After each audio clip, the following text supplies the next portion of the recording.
কাঁঠালতলী মহেশখোলা শিল্প কারখানা এলাকায় তাণ্ডব, বেপরোয়া গাড়ির ধাক্কায় তছনছ একাধিক যান, আহত স্কুল ছাত্র সহ কয়েকজন।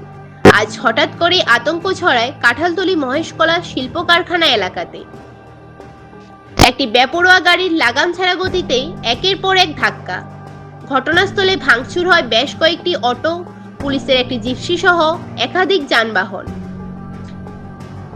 দুর্ঘটনায় গুরুতর আহত এক স্কুল ছাত্র সহ বেশ কয়েকজন। আহতদের দ্রুত উদ্ধার করে হাসপাতালে পাঠানো হয়েছে। ঘটনার পরপরই পুলিশ ও স্থানীয় বাসিন্দারা মিলে গাড়িটিকে আটকানোর চেষ্টা চালালেও অভিযুক্ত চালক পালিয়ে যেতে সক্ষম হয়। তবে নাটকীয়ভাবে কিছু দূরে গাড়িটি ফেলে রেখে যায় চালক।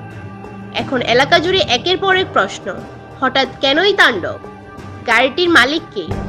পরিকল্পিত নাকি দুর্ঘটনাজনিত ঘটনা?